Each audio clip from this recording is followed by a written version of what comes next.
안녕하십니까. 천안유 베프 우요한 목사입니다. 오늘 주일 예배 들어오신 여러분들 정말 환영합니다. 오늘 말씀 통해서 우리가 고통하는 때에 어떻게 살아야 되는지 배울 수 있기를 기도합니다. 오늘 말씀은 디모데후서 3장 1절에서 12절이고요. 제목은 고통하는 때의 복음입니다. 1절은 1절, 너는 이것을 알라, 말세에 고통하는 때가 이르러. 바울은 지금 죽음을 앞두고 있어요. 자기가 죽으면 예수님께서 생명의 면류관을 주실 것을 믿고 있습니다. 그러나 그 남아서 세상에서 살고 있는 디모데는 고통하는 때에 살고 있을 것을 또 알고 있습니다. 이런 고통하는 때에 어떻게 살아야 되는지 바울은 디모데에게 가르쳐 주고 있습니다. 첫째는 말세에 하나님보다 자기와 돈을 더 사랑합니다. 1절에서 3절입니다. 너는 이것을 알라. 말세에 고통하는 때가 이르러 사람들이 자기를 사랑하며 돈을 사랑하며 자랑하며 교만하며 비방하며 부모를 거역하며 감사하지 아니하며 거룩하지 아니하며 무정하며 원통함을 풀지 아니하며 모함하며 절제하지 못하며 사나우며 선한 것을 좋아하지 아니하며. 우리 말세가 언젠가 혹시 아세요? 그 세상을 성경은 네 가지로 구분하거든요. 천지를 창조했을 때를 창세라고 그래요. 그리고 이제 구원 역사를 위해서 예수님이 오시고 구원 역사를 완성하고 하늘에 올라가셨죠. 그때를 현세라고 그럽니다. 예수님이 하늘에 올라가셔서 다시 오실 때까지가 말세입니다. 그리고 예수님이 다시 오시면 내세가 되는 거예요. 그러면 지금 우리가 어디에 살고 있는 거죠? 말세입니다. 그러니까 예수님이 승천하신 때부터 지금까지가 말세인데 지금은 말세의 끝이다 이렇게 해서 어떤 분들은 말세의 끝, 말세의 말이다 이렇게 말을 하기도 합니다. 사실 예수님이 승천하시고 나서 정말 세상은 과학기술이 발달하고 물질 문명이 풍요로워져서 잘 살게 되었죠. 그래서 다 행복하고 유토피아, 테크노피아가 이루어진 것처럼 생각하지만 사도 바울은 고통하는 때가 이른다 이렇게 말하고 있습니다. 정말 그렇죠. 1, 2차 세계대전이 일어났고 또 그 큰 전염병인 지금 코로나가 전 세계적으로 돌고 있습니다. 이전에도 흑사병이 돌았죠. 또 뿐만 아니라 사람들이 마음이 굉장히 고통을 하고 있다는 것입니다. 고통한다는 것은 영어 성경에 보면 더 스트레스 오브 타임, 되게 스트레스를 받는 때다. 테러블 타임, 되게 끔찍한 때다. 디피컬트 타임, 힘든 때다 이렇게 말하고 있습니다. 세상이 정말 더 끔찍해지고 있다는 것을 말하고 있습니다. 그 끔찍해지는 이유가 가장 큰 이유는 가치관이 바뀌었다. 가치관이 전도되었다고 그래요. 지금 읽은 말씀에는 두 가지 가치관이 전도되었다고 나옵니다. 첫 번째는 하나님보다도 자기를 더 사랑하는 거예요. 물론 우리가 하나님 안에서 자기를 사랑해야 되죠. 그럴 때 자존감도 생기고 자긍심도 생깁니다. 그런데 하나님보다 자기를 더 사랑하면은 내가 하나님이 되는 거거든요. 내 영광을 위해서 내 마음대로 살아가고 또 내 뜻대로 살고 또 나의 유익을 위해서 살고 손해 안 보려고 하는 거죠. 내가 하나님이 되는 것입니다. 이렇게 자기가 하나님이 되어서 두 사람이 결혼해 봐요. 두 하나님이 사는데 행복하겠습니까?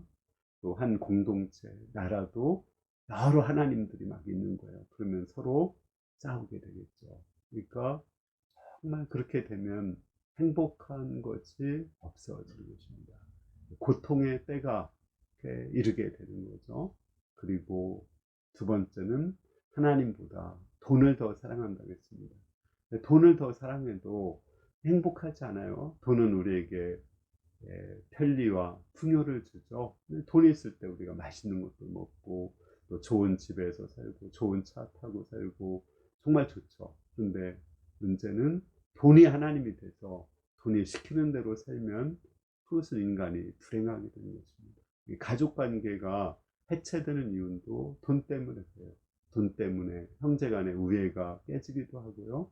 돈 때문에 자식이 부모를 버리고 부모가 자식을 버리고 돈 때문에 부부가 이혼을 합니다. 그러니까 돈이 오히려 사람을 불행하게 만드는 거죠. 아주 극단적인 예로다가 우리 혹시 정두영이라고 아시나요? 예. 이 사람은 이전에도 여러 번 전과가 있는 사람입니다. 그런데 이 사람이 천안에 와서 사랑하는 애인이 생긴 거예요. 그리고 사랑을 많이 받았어요. 그리고 장차 장모가 될 분도 되게 사랑을 해줬습니다. 이 사람 생각에 내가 한 10억만 있으면 정말 행복할 것 같은 거예요. 그래서 10억 모으기 프로젝트를 하는데 좀 잘 사는 빌라에 들어가서 돈을 훔칩니다. 그리고 그것을 본 증인이 있으면은 자기가 그 10억을 훔치는데 방해가 되기 때문에 그 사람을 죽이는 거예요. 그래서 8명을 죽였어요. 그 8명 죽인 것이 아무 원한 관계도 없고 또 뭐 그 사람들 잘못한 거 없습니다. 다만 자기가 10억을 모으는데 방해되기 때문에 그 8명을 죽인 거예요. 얼마나 끔찍한 것입니까? 이렇게 내가 하나님이 되고 돈이 하나님이 될 때 이 세상은 끔찍하고 행복이 없습니다. 사도 바울은 이렇게 나와 돈이 하나님이 될 때 이 세상에 나타나는 현상을 19가지로 쭉 나열해요. 그거 다 얘기하면 사실은 이렇게 좀 복잡하죠. 그래서 저는 한 3가지로 나누어서 이것을 설명하려고 합니다. 첫 번째는 교만해진다는 거예요. 내가 최고고 아까 얘기했지만 내가 하나님이 되고 내가 왕이 되니까 다른 사람을 무시하고 멸시하게 되는 것입니다. 그리고 다른 사람을 비방하고 판단하고 정죄하는 거예요. 그러니까 서로 간에 서로 공격하고 또 뒤에서 중상모략하고 수근수근대고 서로 판단하니까 굉장히 상처를 많이 받죠. 그러니까 좀 서로 사는 것이 끔찍하게 되는 것입니다. 두 번째는 감사가 없어져요. 심지어 부모님한테도 감사가 없어지고 거역을 하게 되고 또 그 마음에 원통함을 풀지 않고 복수심에 불타게 됩니다. 자기가 힘이 있으면 복수하겠다고 그 마음속에 칼을 갈게 됩니다. 그리고 이제 세 번째는 절제가 없어집니다. 그래서 브레이크 없는 자동차 같이 그들이 끊임없이 질주를 하는 거예요. 그래서 싸나워진다고 했습니다. 서로가 서로를 해치며 또 정말 사이코패스, 소셜패스, 사람들을 죽이고 이러면서도 전혀 죄책감도 없이 그렇게 행하는 것입니다. 그리고 나 하나만 잘 되려고 하는 거죠. 제가 이런 아주 재미난 얘기 들었습니다. 천사와 두 사람이 가고 있었는데 한 사람의 이름은 욕심쟁이였고 한 사람의 이름은 시기심이었습니다. 그 천사가 두 사람에게 얘기했어요. 한 사람의 소원을 말하면 그 다음 사람은 2배로 소원을 들어주겠다 이렇게 얘기를 했어요. 그런데 천사가 헤어질 때까지 두 사람 다 말을 하지 않고 있는 겁니다. 왜냐하면 2배로 받고 싶어서요. 그러니까 이제 거의 헤어질 때가 다 되니까 욕심장이가 그 시기심 있는 사람의 목을 조르면서 빨리 말해 이렇게 했습니다. 그러니까 시기심 있는 사람이 뭐라고 했냐면 내 눈을 하나 빼주세요 이렇게 했어요. 무슨 말인가 알겠어요? 욕심장의 두 눈을 빼라는 거죠. 내가 눈이 빠져도 상대방이 나보다 더 못되기를 바라는 것, 그게 인간의 심성이라는 것입니다. 그러니까 우리가 이렇게 자기가 우선이 되고 또 돈을 우선시할 때 이렇게 끔찍한 세상이 오게 된다는 것입니다. 두 번째, 하나님보다 쾌락을 더 사랑합니다. 4절 보겠습니다. 배신하며 조급하며 자만하며 쾌락을 사랑하기를 하나님 사랑하는 것보다 더하며 경건의 모양은 있으나 경건의 능력은 부인하니 이 같은 자들에게서 내가 돌아서라. 우리가 하나님을 사랑하고 하나님 안에서 즐거움을 찾고 행복하게 사는 거 너무 좋은 거죠. 그런데 하나님보다 쾌락을 더 사랑하면 여기서 많은 성적인 타락이 나오게 됩니다. 심지어 이제 유럽 같은 데는 짐승하고 관계를 갖는 곳이 공공연하게 있다고 합니다. 그리고 뭐 요즘에 동성애 문제가 사회적 이슈로 된 것은 여러분들도 잘 알 것입니다. 그런데 이것이 하나님을 믿지 않는 사람들에게만 있는 게 아니라 하나님을 믿는 사람들 안에도 있다는 거예요. 그래서 경건의 능력은 있지만 경건의 모양은 있지만 경건의 능력이 없다, 이렇게 말하고 있습니다. 종교개혁이 일어나기 전에 그 신부들 가운데 실제 동성애자들이 많이 있었습니다. 또 현재도 심지어 목사들도 동성애자가 목사로 안수를 받기도 합니다. 또 우리 만민중 무슨 교회 있죠? 거기도 그 목사가 많은 그 여성도들을 성적으로 타락하게 놓고 지금 교도소에 가 있습니다. 이렇게 그 하나님보다도 쾌락을 더 사랑하다 보면은 교회 안도 점점점 타락해 간다는 것입니다. 세 번째, 마술사와 같은 신앙생활하는 자들이 있습니다. 6절에서 9절을 보겠습니다. 그들 중에 남의 집에 가만히 들어가 어리석은 여자를 유인하는 자들이 있으니 그 여자는 죄를 중히 지고 여러 가지 욕심에 끌린 바 되어서 항상 배우나 끝내 진리의 지식에 이를 수 없느니라. 얀네와 얀브레가 모세를 대적한 것 같이 그들도 진리를 대적하니 이 사람들은 마음이 부패한 자요 믿음에 관해서는 버림을 받은 자라. 그러나 그들이 더 나아가지 못할 것은 두 사람이 된 것과 같이 그들의 어리석음이 드러날 것입니다. 자, 이 교회 안에서 얌네하고 얌브레 같은 사람이 있다는 거예요. 이 사람들은 그 출애굽할 때 왜 모세가 10가지 재앙을 할 때 그 마술을 행한 사람들이에요. 그 사람들은 그 물을 피로 바꾸기도 하고 물에서 개구리가 올라오기도 했습니다. 마술은 눈을 속이는 거죠. 근데 그냥 대부분 마술은 눈을 속여서 사람들을 재미있게 하는 거지만 이게 기독교 안에서는 또 종교 안에서 마술은 사람들의 눈을 속여서 그 영혼을 황폐하게 하는 것입니다. 사단이 능력을 행하는 것입니다. 실제 사단이 병도 고치기도 하고 뭐 그 흰 머리를 검은 머리로 만들기도 하거든요. 놀라운 일을 해요. 그렇지만 그 사람들은 사람의 영혼을 구원하지 못하고 경건함에 이르지 않습니다. 그러니까 그 어떤 그 여인들의 집에 들어가서 은밀하게 그들을 유혹해서 같이 잠을 자기도 하고 성적으로 타락하는 일을 한다고 했습니다. 이들은 성경을 열심히 공부해도 결국은 진리에 이를 수 없다, 이렇게 말했습니다. 이런 표적과 기적을 많이 행하면서도 온갖 죄악을 짓는 그런 사람들이 있거든요. 그런 사람들에 대해서 이야기를 하는 것입니다. 왜 그럴까요? 여기서 두 가지 문제를 얘기하고 있습니다. 첫 번째는 중한 죄를 지고 있다. 이 말은 뭐냐면 죄를 회개할 수가 없다는 거예요. 그러니까 죄를 합리화하는 거예요. 그리고 자신을 합리화하는 것입니다. 상황 논리로 그 상황에서 어쩔 수 없었다, 부득이했다, 또는 내가 죄를 졌지만 그것이 선한 유익을 위해서 뭐 더 좋은 결과를 위해서 그렇게 했다, 이렇게 합리화를 하는 것입니다. 이런 죄를 합리화하다 보면 회개할 수가 없는 거죠. 우리는 다윗처럼 죄를 졌을 때는 전적으로 내가 책임을 져야 되는 것입니다. 하나님 앞에서 내가 범죄했노라, 그 한마디면 족한 거거든요.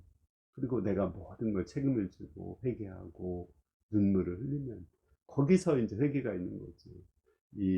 그 상황 또는 다른 사람들 탓하다 보면 회개할 수가 없습니다. 또 그것으로 인해서 뭐 나타난 결과 뭐 이런 것을 얘기하다 보면 회개할 수 없는 거니까, 회개는 하나님 앞에서 자기를 보고 진실되게 눈물로 회개를 해야 됩니다. 또 이 사람들의 특징은 여러 가지 욕심에 이끌렸다는 거예요. 결국은 말씀을 공부하고 또 예배를 나오고 또 뭐 물질을 드려도 그것이 자기의 욕심을 이루기 위해서 한다는 거예요. 성공하기 위해서, 축복받기 위해서, 또 세상적으로 잘 나가기 위해서 그렇게 한다는 것입니다.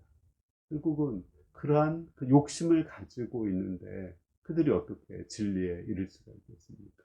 우리가 말씀을 공부할 때 정말 순수한 마음으로 진리를 탐구하는 구도자의 자세로 공부를 해야 되는 것입니다.